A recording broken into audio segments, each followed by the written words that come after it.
बुद्धं शरणं गच्छामि।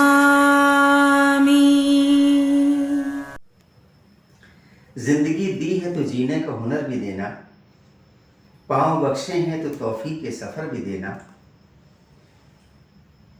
गुफ्तगू तुमने सिखाई है, मैं तो गूंगा था, अब मैं बोलूंगा तो मेरी बातों में असर भी देना। आज हम जिस विषय के ऊपर चर्चा करने वाले हैं, इसको आप बुद्ध धम्म का हृदय समझिए, केंद्र समझिए।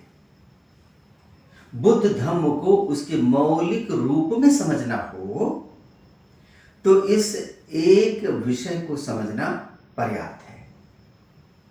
उसका रूट है, ये मरकज है, केंद्र है, और वो विषय है प्रतीत्य समुत्पाद। प्रतीत्य समुत्पाद अगर इसको दार्शनिक पहलू से देखिए तो बौद्ध दर्शन का जड़ है, मूल है। भगवान बुद्ध के पूरे धम्म का, संपूर्ण धम्म का सार इस एक विषय में समावेशित है, प्रतीत्य समुत्पाद। हम प्रतीत्य समुत्पाद की जो तात्विक विवेचना के ऊपर जाएं, उसके पहले हम बस ऐसे ही इसकी कड़ियों के ऊपर थोड़ी सी चर्चा करेंगे और प्रतीत्य समुत्पाद इन दो शब्दों के अर्थ को जानने का प्रयास करेंगे। इसके अर्थ में ही अपने आप में इतनी सहज बोधगम्यता है कि आप समझ सकते हैं। प्रतीत्य का अर्थ है बिकॉज, हेतु, किसी बात का हेतु, कारण। समुत्पाद एक उत्पाद से दूसरा उत्पाद, एक घटना से दूसरी घटना की उत्पत्ति। तो प्रतीत्य समुत्पाद का अर्थ हुआ घटनाओं की श्रृंखला, हेतु से हेतु निकलने की कड़ियां। यह है प्रतीत्य समुत्पाद, हेतुवाद। भगवान बुद्ध ने आज से 2500 वर्ष पहले जब इसका आविष्कार किया, जब इसकी खोज की, दुनिया के बहुत सारे लेखकों ने भगवान बुद्ध के धम्म को अपनी अपनी तरीके से समझकर लिखने का प्रयास किया है। लेकिन अभी तक मेरे अध्ययन के दायरे में एक अकेले लेखक बोधिसत्व बाबा साहब डॉक्टर अम्बेडकर हैं, जो अपने महान ग्रंथ बुद्धा एंड हिज धम्मा में भगवान की इस देशना को, भगवान के धम्म को क्या कहते हैं? It's a discovery of Buddha. ये बुद्ध का एक अनुसंधान है, ये बुद्ध की एक खोज है, एक आविष्कार है। और ये बिल्कुल सटीक व्याख्या है, सटीक परिभाषा है, और उन परिभाषाओं में जो प्रतीत्य समुत्पाद है, ये भगवान बुद्ध के द्वारा एक सूत्र की खोज है। जैसे आइंस्टीन ने एक सूत्र खोजा, ऊर्जा बराबर द्रव्यमान गुणे प्रकाश का वर्ग, E is equal to mc square. Energy is equal to mass multiplied by the square of speed of light। प्रकाश के वेग के वर्ग से गुणा करें द्रव्यमान को, तो जो राशि आएगी वो ऊर्जा के समतुल्य होगी। ये एक खोज है आइंस्टीन की, गुरुत्वाकर्षण के नियम की एक खोज है। अल्बर्ट आइजैक न्यूटन की। ऐसे प्रतीत समुत्पाद ये भगवान बुद्ध की एक खोज है, एक इन्वेंशन है, जिसको बोधिसत्व बाबा से डॉक्टर अम्बेडकर डिस्कवरी कहते हैं। ये डिस्कवरी शब्द अपने आप में समझने जैसा है। इसका प्रीफिक्स है DIS, discovery means something was covered and it was discovered by someone. कुछ था, पहले से मौजूद था, जिसको उद्घाटित कर दिया गया, छुपे हुए को उद्घाटित कर दिया गया। इसको कहते हैं डिस्कवरी। तो बुद्ध ने जो सूत्र खोजा, जिसको प्रतीत समुत्पाद कहते हैं, और असल अर्थों में इसको द्वादश निदान भी कहते हैं। दुख की कड़ियों के अंत करने की जो 12 कड़ियां हैं, 12 कड़ियां हैं इसकी, उसको द्वादश निदान कहते हैं। संयुक्त निकाय में निदान वग्ग में भगवान बुद्ध इसकी 12 कड़ियों को एक एक करके विभंगित करके, कभी किसी भिक्षु के साथ, कभी किसी उपासक के साथ, कभी किसी उपासिका के साथ, कभी किसी भिक्षुनी के साथ, अलग अलग संवादों में, कभी भगवान इसके अविद्या वाले अंग का विस्तार से आख्यान करते हैं, तो कभी संस्कार वाले अंग का आख्यान करते हैं, तो कभी विज्ञान वाले अंग का आख्यान करते हैं, तो कभी नाम रूप के अंग का आख्यान करते हैं, तो कभी षडायतन के अंग का आख्यान करते हैं, तो कभी स्पर्श के अंग का आख्यान करते हैं, कभी वेदना का करते हैं, कभी तृष्णा का करते हैं, कभी उपादान का करते हैं, कभी भव का करते हैं, कभी जन्म का करते हैं, जाति का करते हैं, कभी जरा का करते हैं। ये 12 कड़ियां हैं। अविद्या, संस्कार, विज्ञान, नाम रूप, षडायतन, स्पर्श, वेदना, ऐसे करके एक एक 12 कड़ियां हैं। हम इन कड़ियों पर अलग से विस्तार से चर्चा करें। इस समय अवधि में हम इसकी पहली कड़ी को पकड़ने की कोशिश करेंगे। ये जो पहली कड़ी है अविद्या, अविद्या की कड़ी समझ में आई। ये एक गांठ खुली कि सारी की सारी 12 गांठें खुल जाएंगी। सबसे पहले अविद्या। हम इस शब्द की विवेचना के ऊपर जाएं, इसके पहले एक बड़ी रोचक सी घटना आपके साथ हम साझा करेंगे कि ये जो प्रतीत समुत्पाद है,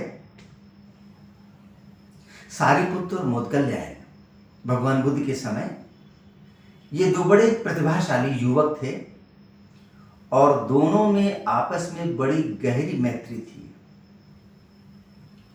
मैत्री भी ऐसी वैसी नहीं, 7 पीढ़ियों की मित्रता थी। उनके पिताजी आपस में मित्र थे, उनकी माताएं आपस में मित्र थीं, उनके दादा आपस में मित्र थे, उनकी दादियां आपस में मित्र थीं, उनके परदादा आपस में मित्र थे, उनकी परदादियां आपस में मित्र थीं। ऐसे उनकी 7 पीढ़ियों की मैत्री चली आ रही थी, सारिपुत्र और मोदगल्यायन। एक विषय पर दोनों एक साथ चिंतन करते थे, एक विषय पर दोनों एक साथ बातचीत करते थे, एक विषय पर दोनों एक साथ खिलखिला के हंसते थे, और एक विषय पर दोनों लोग एक साथ शोकाकुल हो जाते थे। जैसे जुड़वा भाइयों में तरंगें आपस में मेल खाती हैं, ऐसे वो मित्रों के बीच में था। और एक समारोह में तमाशा देखते समय दोनों मित्रों के मन में एक साथ वैराग का उदय हुआ। वैराग उदय होने के बाद दोनों ने तय किया कि हमको सत्य की खोज करनी है, और दोनों ने आपस में यह तय किया कि हम विपरीत दिशा में यात्रा करेंगे, सत्य की खोज में निकलेंगे। जिसको पहले अमृत की प्राप्ति होगी, जिसको पहले सत्य की प्राप्ति होगी, सत्य के बताने वाले की प्राप्ति होगी, वो दूसरे को खोज कर बताएगा। इस खोज में दोनों मित्र विपरीत दिशा में जीवन की अपनी युवावस्था में निकल लिए और इस यात्रा में एक दिन सारिपुत्र को अस्सजी मिल गए। अस्सजी कौन है? भगवान बुद्ध ने बुद्धत्व प्राप्ति के बाद जो पहले 5 शिष्यों को उपदेश किया, जिसको धम्मचक्र प्रवर्तन बोलते हैं, कौंडिन्य, वप्प, भद्दीय, अस्सजी और महानाम, जो 5 शिष्यों को भगवान ने सबसे पहले उपदेश किया, जिनको पंचवर्गीय भिक्षु बोलते हैं। तो उन 5 में से एक अस्सजी वो सारिपुत्र को एक दिन मिल गए। सारिपुत्र की उन पे नजर पड़ी तो देखा वो अस्सजी, जानते तो थे नहीं कि कौन है, लेकिन वो इतने मध्यम पगों से चारिका करते हुए जा रहे थे, दृष्टि को झुकाए हुए, और शांति की आभा उनकी पूरी काया में व्याप्त थी। शरीर का एक एक अंग जैसे शांत हो चुका था, तृप्त हो चुका था, संतुष्ट हो चुका था। आप देखेंगे कि जैसे बेचैन से व्यक्ति होते हैं, बेचैन होते हैं, उनकी आंखें चकर मकर नाचती हैं, उनकी बोली में अस्थिरता रहती है, उनके चाल में एक तरीके की बेचैनी रहती है। लेकिन जो पाया हुआ तृप्त व्यक्ति होता है, वो तृप्ति अस्सजी की चाल में दिख रही थी। इतने शांत कि उनको देखकर सारिपुत्र को ये साहस भी नहीं हुआ कि जाकर उनसे पूछें कि आप कौन हैं। वो बस उनके पीछे पीछे ऐसे अनुगमन करते रहे और वो अपनी पिंडपात की चारिका पे थे। पिंडपात यानी भोजन के लिए चारिका कर रहे थे। भोजन लिया, भोजन लेकर जब वो एक पेड़ के नीचे शांति से जाकर बैठ गए, जब वो शांति से बैठ गए, तब सारिपुत्र को साहस हुआ और सारिपुत्र उनके सामने गए, बड़े विनय पूर्वक वंदना की, और वंदना करके पहला प्रश्न सारिपुत्र ने किया, आपके गुरु कौन है और आपके गुरु का वाद क्या है? वाद यानी कि आपके गुरु क्या उपदेश करते हैं? तो अस्सजी ने बड़े शांत और सौम्य शब्दों में कहा कि मैं अपने गुरु के संपर्क में जल्दी ही आया हूं और मुझे उनके वाद का बहुत ज्ञान नहीं है। सारिपुत्र कहते हैं, आपको जितना भी ज्ञान है मुझे उतना ही कहिए, हम उतने से ही उसका विस्तार करके समझ लेंगे। और सारिपुत्र के इस विनय और जिज्ञासा पर अस्सजी एक गाथा कहते हैं, ये धम्मा हेतु भवा तेसंग हेतुम तथागतो आह। ये धम्मा हेतु भवा तेसंग हेतुम तथागतो आह। तेसंच यो निरोधो एवं वादी महासमनो। बस इतने से वचन बोले, ये धम्मा हेतु भवा, कि जितने भी धम्म हैं वो हेतु पर निर्भर हैं, हेतुवादी हैं। हर धम्म का हेतु है। ये जो वचन भगवान बुद्ध के असजी दोहरा रहे हैं, सच कहें तो इन वचनों को ठीक ठीक समझने वाले लोग आज अस्तित्व में हैं। आज पूरी धरती पे विज्ञान का युग है। कार्य कारण का सिद्धांत लोगों की निगाह में है। लोग तर्कवादी हो रहे हैं, हर बात के हेतु की तलाश कर रहे हैं। उस शब्दावली को ठीक ठीक समझने का समय देखिए तो आज आया है। ये धम्मा हेतु भवा कि समस्त धम्म हेतु से उत्पन्न है। हेतु भवा,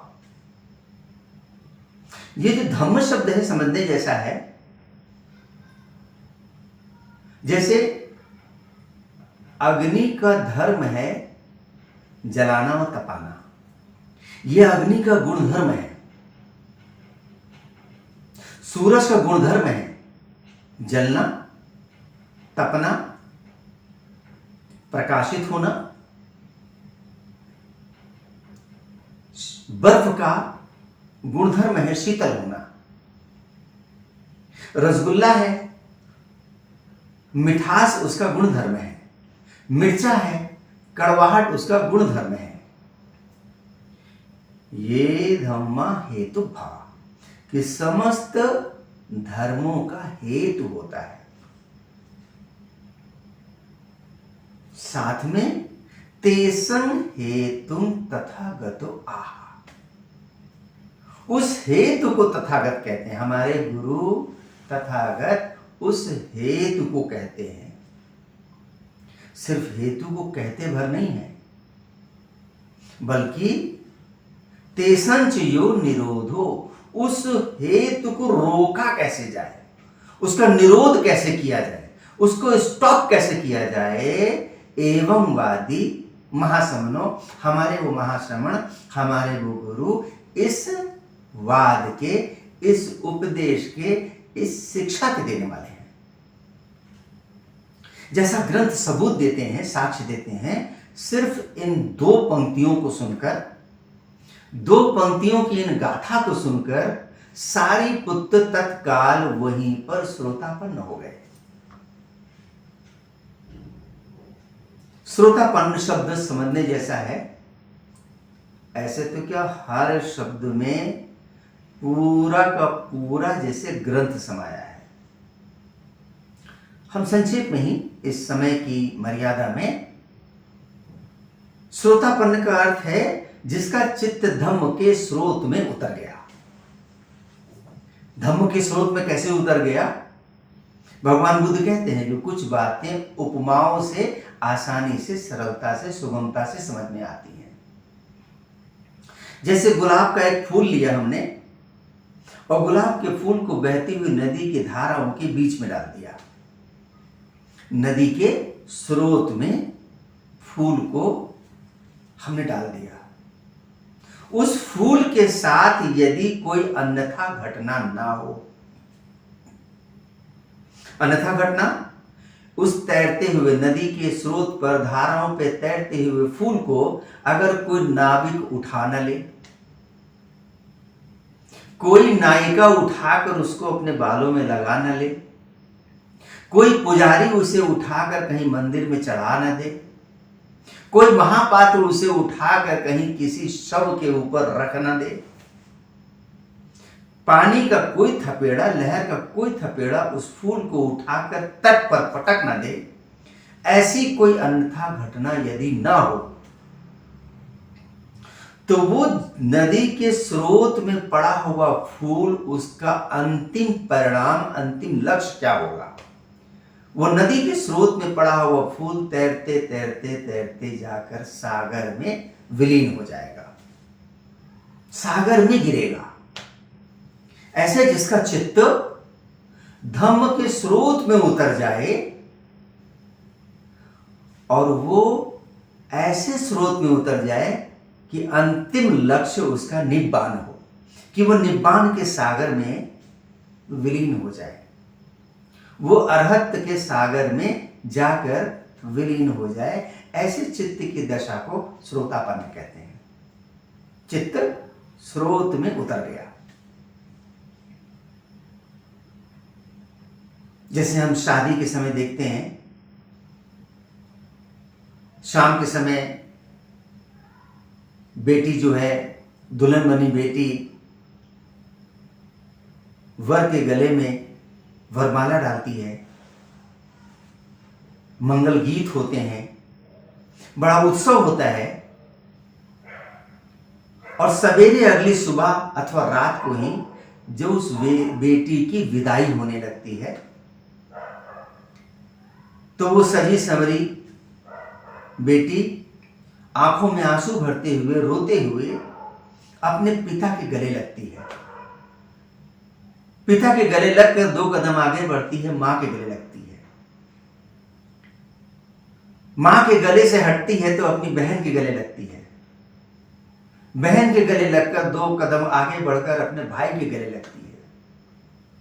अपने आस पास पड़ोस के जो भी उसके नाते रिश्तेदार होते हैं, मौसी होती, चाची होती, दादी होती, उसकी सहेलियां होती हैं, एक एक करके सबके गले लगती है। लेकिन उसके कदम लगातार आगे की तरफ बढ़ते रहते हैं। और कहां बढ़ते रहते हैं? हर कदम पर वो अपनी डोली की तरफ बढ़ती रहती है।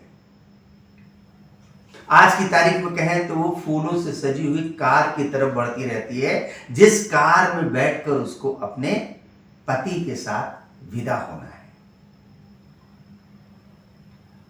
उसके कदम लौटकर अपने घर की दहलीज की तरफ नहीं जाते। तो चित्त की ऐसी दशा कि हम हंस रहे हों, रो रहे हों, विलाप कर रहे हों, लेकिन हमारा चित्त निरंतर धम्म की तरफ प्रवाहित हो रहा हो, धम्म के स्रोत की तरफ प्रवाहित हो रहा हो, ऐसी चित्त दशा को श्रोतापन्न कहते हैं। जैसे कोई व्यक्ति कभी किसी के प्रेम में पड़ जाता है, कोई पुरुष किसी नारी के प्रेम में पड़ गया, कोई नारी किसी पुरुष के प्रेम में पड़ गई, कोई श्रद्धालु व्यक्ति कभी किसी गुरु की श्रद्धा में पड़ गया, उसके प्रति आदर से अभिभूत हो गया, तो बिना किसी प्रयास के प्रेमी को अपनी प्रेमिका का चिंतन बना रहता है। बिना किसी प्रयास के प्रेमिका को अपने प्रेमी का चिंतन बना रहता है। बिना किसी प्रयास के, बिना किसी अनुष्ठान के, बिना किसी कर्म कांड के श्रद्धालु को अपने श्रद्धेय का चिंतन बना रहता है। जैसे कोई बुद्ध के प्रति श्रद्धालु है तो उसके मन में निरंतर एक धारा बहती रहती है, एक स्रोत बहता रहता है। उसको सोते जागते, उठते बैठते, चलते फिरते हर समय एक चिंतन बना रहता है। चित्त जो है एक स्रोत में उतरा हुआ होता है। तो जब चित्त ऐसे धम्म के स्रोत में उतरता है, उसको श्रोतापन्न कहते हैं। इसकी उच्चतर की अवस्थाएं हैं, सकृतागामी है, अनागामी है, अरहत है। लेकिन जो पहली उच्चतर अवस्था है, जहां से कहते हैं बुद्ध, मनुष्य का विकास शुरू होता है, इवोल्यूशन शुरू होता है, वो अतिक्रमण करना शुरू करता है, वो श्रोतापन्न अवस्था को, अस्सजी की इस गाथा को सुनकर सारी पुत्र उपलब्ध हो गए। यो धम्मा हेतु भवा, कि समस्त धम्म जो है हेतुवादी हैं, तेसन हेतु तथागतो आह। तथागत उसका हेतु बताते हैं, खाली बताते भर नहीं है। तेसंच यो निरोधो, उस हेतु का निरोध भी बताते हैं, कैसे उसको स्टॉप किया जा सकता है, कैसे उसको रोका जा सकता है। एवं वादी तथागतो, एवं वादी महासमनो, हमारे वो महागुरु, हमारे वो महाश्रमण इस वाद के उपदेशक हैं। सारे पुत्र उतना सुन के ही श्रोतापन्न हो जाते हैं। कालांतर की गाथा, घटनाक्रम लंबा है। वो जाकर अपने मित्र मुदगल्यान को खोज कर बताते हैं। मुदगल्यान उनको देखते ही समझ जाते हैं कि यह अमृत पा गया है, और वो बताते हैं कि हमें ऐसे गुरु का रास्ता मिल गया है। और वो भी उसको वही गाथा सुनाते हैं कि मैंने अभी ऐसा ऐसा सुना है। इतनी गाथा सुनते ही मुदगल्यान भी श्रोतापन्न हो जाते हैं। इस गाथा में प्रतीत समुत्पाद की परिभाषा दी है। क्या हेतु है? अविद्या से संस्कार का उदय होता है, संस्कार से विज्ञान का उदय होता है, विज्ञान से नाम रूप का उदय होता है, नाम रूप से षडायतन का उदय होता है, षडायतन से स्पर्श का उदय होता है, स्पर्श से वेदना का उदय होता है, वेदना से तृष्णा का उदय होता है, तृष्णा से उपादान का उदय होता है, उपादान से भव का उदय होता है, भव से जाति होती है, जाति से जरा होता है, और जरा से मरण, रुदन, शोक, दुख, परिवेद की श्रृंखला शुरू होती है। ये भगवान बुद्ध का आविष्कार है, एक डिस्कवरी है कि इस श्रृंखला को तोड़ने के लिए क्या करना होगा। अविद्या को यदि हम रोक दें, अविद्या के प्रभाव को खत्म कर दें, अविद्या रोक दी तो संस्कार रुक जाएगा, संस्कार रुक जाएगा तो विज्ञान रुक जाएगा, विज्ञान रुक जाएगा तो नाम रूप रुक जाएगा, नाम रूप रुक जाएगा तो षडायतन रुक जाएगा। ये जो सारी शब्दावलियां हैं, नाम रूप है, षडायतन है, वेदना है, तृष्णा है, ये सारे शब्दों की एक एक करके व्याख्या काफी बड़ा विस्तृत विषय है।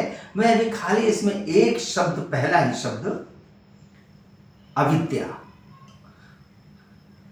अविद्या शब्द आप इसमें से उपसर्ग जो इसका प्रीफिक्स है आ, उसे हटा दें, खाली विद्या लीजिए। विद्या शब्द विद धातु से बना है, पाली में शब्द है अविद्या। विद धातु का अर्थ होता है, जो हम बहुत प्रचलित सा अर्थ जानते हैं, वो अर्थ है जानना। ये बहुत प्रचलित सा अर्थ है, लेकिन इसका सही जैसे बोलते हैं ना, विभंग करते हुए, आप इसका एनालिसिस करते हुए, एक एक करके इसकी परत दर परत हटाते हुए जाएंगे तो विद शब्द से ही विद्यमान शब्द बना है, पाली में विद्यमान शब्द बना है। विद का अर्थ होता है विद्यमान होना। विद्यमान होना का तात्पर्य, जैसे कोई वस्तु अमुक जगह पर विद्यमान है, अमुक व्यक्ति अमुक स्थान पर विद्यमान है, अमुक विषय पुस्तक में अमुक पृष्ठ पर विद्यमान है। विद्यमान का मतलब प्रेजेंट, उपस्थित। ये जो विद्यमानता है, ये बुद्ध का अनुसंधान है कि जिस क्षण हम विद्यमान नहीं होते, यानी कि जिस क्षण हम वर्तमान में नहीं होते, जिस क्षण हम उपस्थित नहीं होते, जिस क्षण हम प्रेजेंट में नहीं होते, हम इसकी दार्शनिक विवेचना में न जाएं, एक बड़ा व्यवहारिक सा उदाहरण लें कि एक कक्षा में अध्यापक सभी लोगों को एक विषय पढ़ा रहा है, सबको बराबर से पढ़ा रहा है, लेकिन कोई छात्र है जो विद्यमान नहीं है, कक्षा में है, शरीर से है, लेकिन उसका मन वहां उपस्थित नहीं है। ऐसा छात्र कक्षा में है, तन से है, लेकिन मन से वहां विद्यमान नहीं है, तो वो अपने अनुत्तीर्ण होने का संस्कार निर्मित कर रहा है, पुनः उसी कक्षा में आने की, उसी कक्षा में पढ़ने का संस्कार निर्मित कर रहा है। ये मैंने एक उदाहरण दिया। ऐसे जीवन के किसी भी क्षेत्र में जो व्यक्ति उपस्थित नहीं है, जो विद्यमान नहीं है, जो प्रेजेंट में नहीं है, वो कुछ ऐसे संस्कार निर्मित कर रहा है जो उसको एक दुष्चक्र में डालते हैं। अंग्रेजी में बोलते हैं विशियस साइकिल या लेबिरिंथ या भूल भुलैया। वो ऐसे एक चक्र में पड़ता है कि बार बार चक्र में घूमता रहता है, निकलने का रास्ता नहीं मिलता है। और इसी व्यथा को भगवान बुद्ध बुद्धत्व प्राप्ति के बाद अपने पहले ही उदान में कहते हैं, अनेक जाति संसारं संधा विसं अनिविसं गहकारकं गवेशंतो दुखा जाति पुनः पुनः गहकारक दिट्ठोसी पुन गेहन न काहसी सब्बा तिफा सुका भग्गा गोहकूटं विसंखतं विसंखारगतं चित्तं तन्नानं खयमज्जगा। अनेक जाति संसारं संधा विसं अनिविसं, कि मैं अनेक जन्मों से भटक रहा था, अनेक जन्मों से भटक रहा था। किस खोज में भटक रहा था? गह कारकं गवेशंतो, इस ग्रह करा की, इस काया के निर्माण करने वाले की खोज में भटक रहा था। काया के निर्माण करने वाले जन्म के कारण को, मृत्यु के कारण को दिन रात ढूंढ रहा था। और क्या कहते हैं, कितनी आत्मविश्वास से भरी घोषणा कहते हैं, गहकारक दिट्ठोसी, कि तुमको मैंने अब देख लिया है। हे ग्रहकारक, इस काया को निर्मित करने वाले ग्रहकारक, दिट्ठोसी पुन गेहं न काहसी, अब तुम इस घर को नहीं बना सकोगे। सब्बा तिफा सुका भग्गा, सारी कड़ियां इसकी भग्न हो चुकी हैं। गोहकूटं विसंगतं, इस घर का नींव से ध्वस्त हो चुका है। ये घर जो है नींव से उखड़ चुका है। किसी घर की दीवार गिर गई हो, फिर से बन जाएगी। घर का प्लास्टर उखड़ गया हो, फिर से बन जाएगा। छत टूट गई हो, फिर से बन जाएगा। लेकिन जिस घर को नींव से उखाड़ दिया गया हो, वो दोबारा नहीं बन सकता।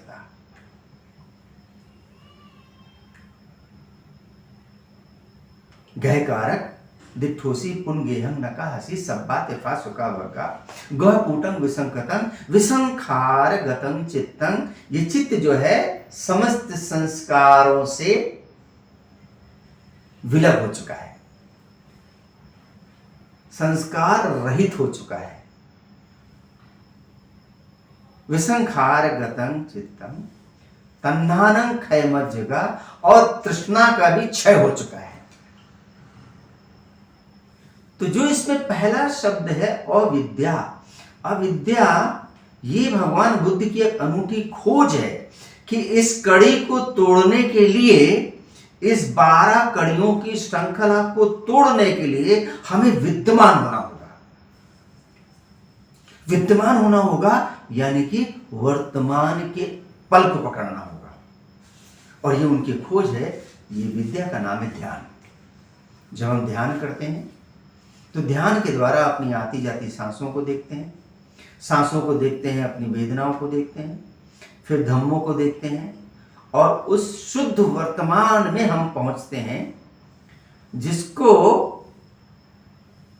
विद्यमान, द मोमेंट ऑफ प्रेजेंट, उसको जब पकड़ने का प्रयास करते हैं, और हमारे प्रयासों से, हमारे वीर से जैसे ही कभी भी ये घटना होती है कि हम शुद्ध वर्तमान में स्थिर हो पाते हैं, पल भर के लिए भी सही, यदि हम पल भर के लिए भी उस वर्तमान में स्थिर हो पाते हैं, तो उस पल भर के अंदर, क्षण भर के अंदर, और ये पूरा घटनाक्रम बुद्ध पूर्णिमा की रात को भगवान बुद्ध रात के पहर से सुबह के पहर तक उनके पूरे चेतना में ये पूरा घटनाक्रम चलता है। ध्यान की पहली अवस्था, दूसरी अवस्था, तीसरी अवस्था, और एक एक करके उनको अनेक अपने भव याद आते हैं। वो वैशाख की पूर्णिमा की रात को, तो जैसे ही वो वर्तमान का क्षण पकड़ता है, वो प्रेजेंट का मोमेंट पकड़ता है, 2 घटनाएं एक साथ होती हैं। जैसे ही वो शुद्ध वर्तमान पकड़ पाता है, ठीक उस क्षण में संचित संस्कार भस्म होते हैं। असंख्य संचित संस्कार भस्म होते हैं, और ठीक उसी क्षण में नवीन संस्कार निर्मित नहीं होते। यह विद्या की श्रृंखला जहां समझ में आई, और सिर्फ ऐसा नहीं कि इस पर बौद्धों की मोनोपोली है, एकाधिकार है। संसार के जितने भी पहुंचे हुए व्यक्ति हैं, उन पहुंचे हुए व्यक्तियों का रास्ता इसी मार्ग से है, जिसको भगवान कहते हैं एक आइनो मक्को। इस्लाम में ऐसे पहुंचे हुए व्यक्ति को हुजूर कहते हैं, हजरत कहते हैं। ये हुजूर और हजरत शब्द जो है हाजिर से बना है। हाजिर का मतलब प्रेजेंट, वर्तमान, विद्यमान। जो हाजिर हुआ वो हुजूर हुआ, वो हजरत हुआ। जो हाजिर हुआ, जो प्रेजेंट हुआ, उसको हुजूर बोलते हैं, हजरत बोलते हैं। आचार्य बुद्ध घोष ने बहुत ही प्यारी बात कही कि यदि तुम अपना अतीत जानना चाहते हो तो वर्तमान को देखो। यदि तुम अपना अतीत जानना चाहते हो, क्योंकि अतीत की श्रृंखला ही आज वर्तमान का कुल है, टोटल है। यदि तुम अपना अतीत जानना चाहते हो तो वर्तमान को देखो। यदि तुम अपना भविष्य जानना चाहते हो तो वर्तमान को देखो। ये जो वर्तमान का क्षण है, जो अभी इसी समय विद्यमान है, इस विद्यमानता को पकड़ना अविद्या की कड़ी को तोड़ना है। अविद्या की कड़ी टूटी तो संस्कार रुकेगा, संस्कार रुकेगा तो विज्ञान रुकेगा। हम अभी इन और बाकी शब्दों के विस्तार में आज चर्चा नहीं कर रहे हैं। इस पहली कड़ी पे हमने आज आप लोगों के साथ वार्तालाप किया है, और आगे भी हम फिर अवसर निकालकर ये द्वादश निदान की, प्रतीत समुत्पाद की और कड़ियों पर चर्चा करेंगे। लेकिन इस एक पहली कड़ी को हमने थोड़ा सा विवेचना करने का प्रयास किया है। आचार्य बुद्ध घोष के शब्दों में, अपना अतीत जानना चाहते हो तो वर्तमान को देखो, अपना भविष्य जानना चाहते हो तो वर्तमान को देखो। बुद्ध पूर्णिमा की, त्रिविध पावनी बुद्ध पूर्णिमा की सभी लोगों को हार्दिक शुभकामनाएं। बुद्धं शरणं गच्छामि।